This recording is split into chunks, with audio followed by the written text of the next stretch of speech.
Tapi gue pengen kasih tahu ke kalian semua yang masih mulai ya, gue paham kalian nonton gue ini kalian pengen sukses, tapi kalian harus paham, uang tuh bukan sebuah tujuan akhir, tapi uang tuh adalah sebuah alat. Percuma ya, uang itu nggak bisa untuk terlalu banyak hal juga sebenarnya. Kalau lu mau ngomong gue di posisi gue sekarang, sama kita ngomong konglomerat, yang mungkin disebut misalnya sembilan naga, itu secara kehidupan, itu tidak banyak yang berbeda. Tapi mereka itu bisa tolong jauh lebih banyak orang dibanding gue. Kalian paham dengan apa? Buka lapangan pekerjaan. Perusahaan-perusahaan mereka tuh perusahaan yang mengemploy ribuan bahkan ratusan ribu karyawan. Kalau secara lifestyle mungkin gue rasa nggak terlalu berbeda ya. Gue bisa beli mobil yang mereka beli, gue bisa punya tempat tinggal yang mereka punya, gue bisa punya semua yang mereka punya. Kalau kita ngomongin secara egois diri sendiri. Tapi kalau untuk ke masyarakat, mereka jauh lebih banyak ya mengerjakannya dibanding gue. Jadi itu, uang itu bukan cuma sekedar untuk diri sendiri. Kalau gue uang untuk diri sendiri, gue matiin kamera ini sekarang dan sudah selesai. Gue pengen bilang ke gue yang dulu bahwa uang itu adalah sebuah alat ya, bukan tujuan akhir.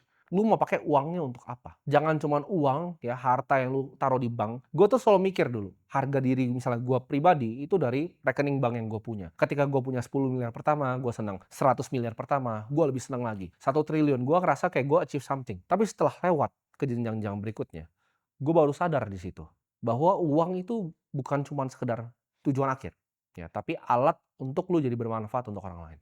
Gue akan bilang ke Timothy yang dulu bahwa hidup itu tidak adil. Dulu tuh gue suka tanya kenapa. Kadang misalnya, yang namanya hidup, selalu ada sial yang datang di hidup lo. Gue selalu tanya, kenapa hal ini diizinkan ada di hidup gue? Tapi lama-lama gue, seiring pengalaman gue, ya diterpa badai, macam-macam lah yang gue udah alami di hidup gue. Kalian yang lihat gue di kamera ini, oh, kesannya nggak pernah ada masalah, sukses-sukses. Enggak, gue itu lebih banyak gagalnya dibanding suksesnya. Ya, gue lebih banyak kesandung, ya, jatuh, kena musibah dibanding yang kalian lihat nih, sukses seperti sekarang. Jadi jawabannya adalah hidup itu memang tidak adil, karena lu harus telan nih buat Timothy yang 17 tahun, lu telan bahwa hidup itu tidak adil. Kadang lu ditampar dari tempat yang lu nggak tahu. Tapi lu harus jadiin itu semua itu jadi bahan pelajaran. Apa yang lu bisa kontrol, lu fokus di situ.